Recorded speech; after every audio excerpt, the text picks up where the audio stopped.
राधे हरे कृष्णा। कैसे हो आप सभी लोग? आशा करती हूँ आप सभी परम मंगल में होगे, स्वस्थ होगे, अच्छे होगे। अगर आप बरसाने जाने की सोच रहे हैं तो ये बात मेरी इंपॉर्टेंट याद रखिए। बरसाने की परिक्रमा करने की सोच रहे हैं या बरसाने जाने की सोच रहे हैं, क्योंकि अभी तक मेरे को कम से कम 7 से 8 साल हो गया बरसाने जाते जाते, लेकिन ये बात मुझे भी नहीं पता थी।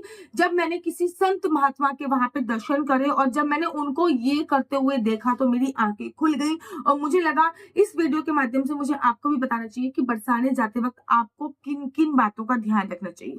सबसे पहले, बरसाने अगर आप जा रहे हैं तो इन बातों का ध्यान रखिए कि माता रानी का श्रृंगार का सामान जरूर लेके जाइए। कहते हैं राधा रानी को श्रृंगार का सामान चढ़ाने से आपकी सुहाग की आयु बढ़ती है, तो श्रृंगार का सामान जरूर लेके जाइए। उसमें आप अपने बिछुए भी ऐड कर सकते हैं, ठीक है ना। उसमें कोई भी चुन्नी ले सकते हैं, चुन्नी नहीं है तो साड़ी ले सकते हैं, साड़ी नहीं तो ब्लाउज का पीस या चुन्नी, इस जो भी आपके सामर्थ्य हो वो आप सामग्री ले सकते हैं। उसके साथ साथ उसमें बिछुए हो गया, बिंदी हो गई, नैन पॉलिश हो गई, ये सब सामान भी आप लोग ऐड कर सकते हैं, कोई परेशानी वाली बात नहीं। उसके तत्पश्चात जब आप सामग्री लेके जा रहे हैं ना, उसके बाद देखो 3 रास्ते हैं बरसाने जाने के। एक तो आपको बाइक के द्वारा ऊपर पहुंचाया जाता है, बहुत सिंपल तरीका। अगर आपके पैरों में इतना सामर्थ्य नहीं तो आप बाइक से ऊपर जा सकते हैं।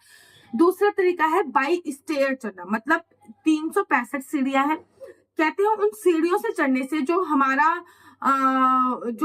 पाप होता है ना वो क्षीण होता चला जाता है। हर दिन का पाप क्षीण होता चला जाता है, क्योंकि वहां पे 365 सीढ़ियां हैं।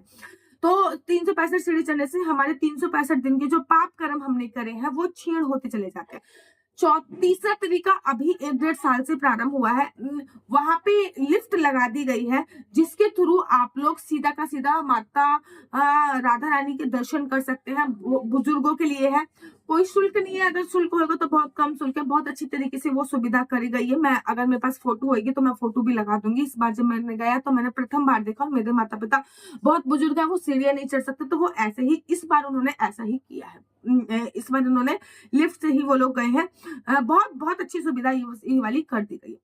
अगर आपके शरीर में सामर्थ्य है तो सबसे पहले बरसाने की परिक्रमा कीजिए, फिर राधा रानी के दर्शन कीजिए। अगर आपके शरीर में सामर्थ्य है तो, क्योंकि बरसाने की परिक्रमा 4.5 किलोमीटर है, 4.5 या 5 किलोमीटर के आसपास की बरसाने की परिक्रमा है। अगर आपका शरीर सक्षम है तो बरसाने की परिक्रमा कीजिए। उसके बाद आप राधा रानी के मंदिर के दर्शन कीजिए, वो अपने आप में विशेष महत्व है। जब आप बरसाने की परिक्रमा कर रहे हो तो अगर आपके पास घर नहीं है तो बरसाने की परिक्रमा यहाँ पे खत्म होती है ना, यहाँ पे खत्म होती है, तो वहीं पे ना लोग ना पत्थर से अपना अपना घर बनाते हैं। तो आप भी वो घर बना सकते हो, राधा रानी से मन्नत मांग सकते हो कि मैं अपना घर बना रही हूँ, कृपया मुझे बरसाने में वास दो या फिर वृंदावन में वास दो। वो आपकी श्रद्धा पूरी निर्भर होती है। जब आप परिक्रमा कर रहे होते हो ना तो रास्ते में आपको ब्रज गोपियां बहुत सारी मिलेंगी, या फिर तो उनको एक एक चॉकलेट इत्यादि आप दे सकते हो, कोई भी परेशानी वाली बात नहीं है। जब आप परिक्रमा कर रहे हो तो स्टार्टिंग में आपको 5 बार कम से कम दंड परिक्रमा करनी है, मतलब अपना मस्तक, अर्धदंड महिला होंगी तो अर्धदंड परिक्रमा,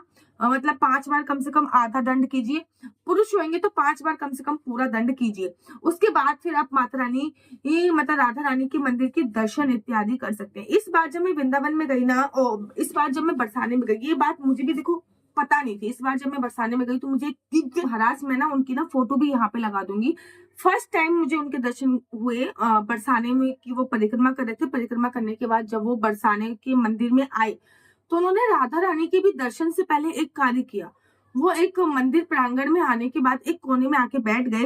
पूज्य विनोद बाबा जी महाराज आने के बैठने के बाद वहां पे जो लड़कियां खेल रही थी, ठीक है ना, इनफैक्ट मेरी लड़की भी उन्होंने उनमें सम्मिलित थी। छोटी छोटी जो बच्चियां खेल रही थी ना, उनको बुलाया अपने पास, और वो लड़कियां मतलब उनके शिष्यों ने बुलाया, बहुत भीड़ हो गई थी, उनके शिष्यों ने बुलाया।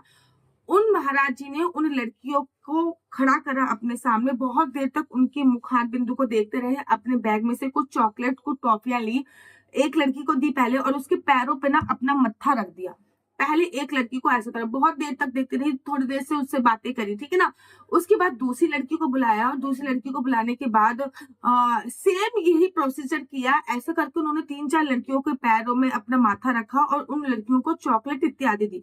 उनका ये भाव था कि बरसाने मंदिर में साक्षात राधा रानी आज भी खेलती है, उनका यही भाव था। उसके बाद एक छोटे से पात्र में गंगा जल था, उसमें एक तुलसी डल रखा हुआ था, वो पात्र का पानी उन्होंने पी दिया। शायद उनका व्रत था, व्रत के बाद उन्होंने परिक्रमा करने के बाद, राधा रानी के दर्शन करने के बाद, मतलब राधा रानी के उन्होंने दर्शन नहीं करे, क्योंकि उनका ये भाव है कि मंदिर प्रांगण में आ गए और छोटी छोटी बिटियाओं के दर्शन कर लिए, वो साक्षात राधा रानी के दर्शन है।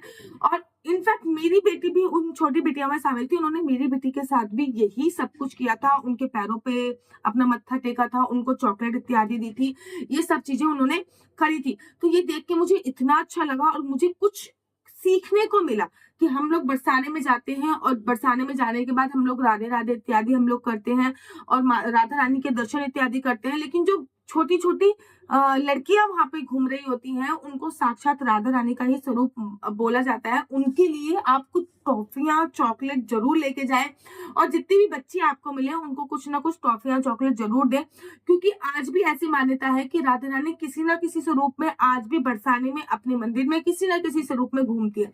वो जिस हिसाब से लड़कियों से बातें कर रहे थे ना, बेटा लाडली कैसे हो, मतलब ऐसा, एक तो वैसे ही दिव्य संत, उनकी तो मेरी तो नजर ही नहीं हट रही थी उनसे, तो वो क्या क्या कर रहे थे इस पे मेरा फोकस कम जा रहा था।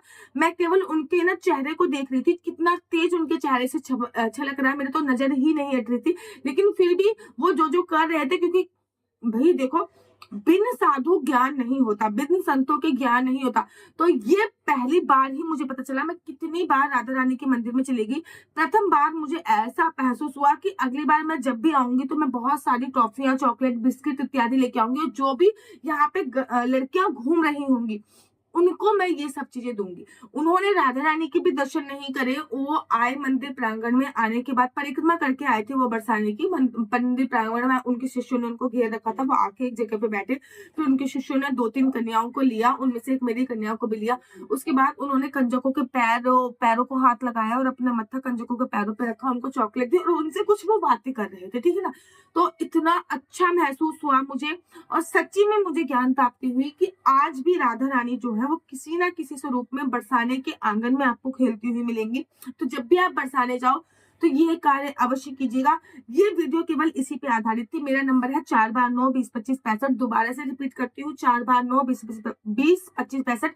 आपका बच्चा जॉब करेगा या बिजनेस करेगा, बिजनेस करेगा तो किस फील्ड में बिजनेस करेगा, जॉब करेगा तो किस फील्ड में जॉब करेगा, आपका लकी नंबर लकी कलर क्या है, आप कि विवाह का योग कब बन रहा है, संतान प्राप्ति का योग कब बन रहा है, क्या आपकी कुंडली में सरकारी नौकरी का योग है या नहीं है, क्या विदेश जाने का योग है या नहीं है, ये सभी जानकारी आप मुझे कुंडली के माध्यम से प्रोवाइड कर सकते हैं। लेकिन याद रखिए, कुंडली दिखाना बिल्कुल भी फ्री नहीं है, कुंडली दिखाने के थोड़े से चार्जेस है। इस नंबर पर मुझसे किसी भी प्रकार के कोई क्वेश्चन आंसर पूछने के लिए फोन मत कीजिए। और अगर आपको मेरी वीडियो अच्छी लगती है तो आप अपना यूट्यूब चैनल हरि बोल को लाइक शेयर सब्सक्राइब करना बिल्कुल भी मत भूलिए। तब तक के लिए मुझे दीजिए इजाजत। राधे राधे, हरे कृष्णा, हरे